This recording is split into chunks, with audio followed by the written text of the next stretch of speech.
Eləmişə? Hə. Götür. Birin ana. Birini? Eləmişə? Gel. Götür. Belə.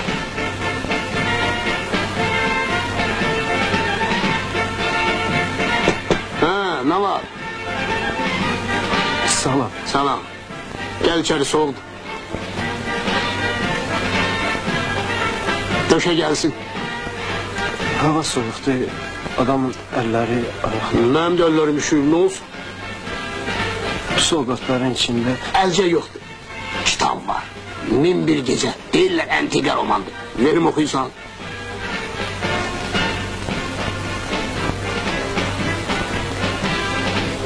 Ne olur?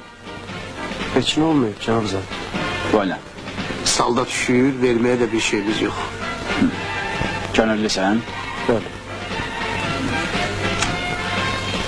Adın familin. Şahin Cebrail. Deməli könüllü sen. Böyle.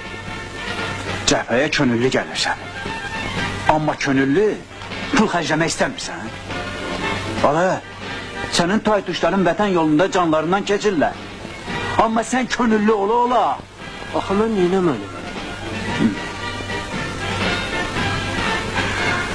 Şahin Cebrail. Gel gidelim. Gir.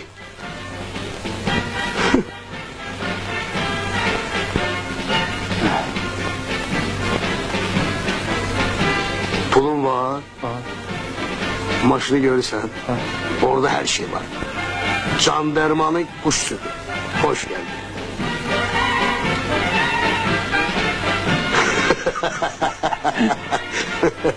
Şahin Cebrailov. Yaxşısındandır. Əlasından. Hə, nə var, nə lazımdır? Varsa Ala, nə xətrim istəyir var? elce. Əlcək var. Əlcək var. Amma yun sviterlə bir yerdədir. Bax görsən əlasındandır. Buyur. Ala, ver bura görür.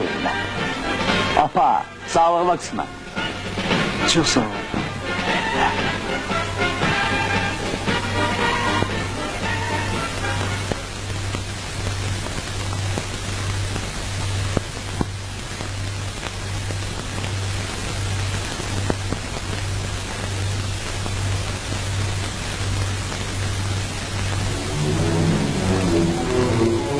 Yüzünü görmediğim, adını bilmediğim əskər balam.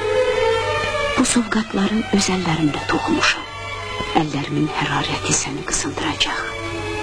Torpaqlarımızı düşməndən azad et. Gözümün ışığı. Mənim oğlum Şahin Cebrailov dəskərlikdədir.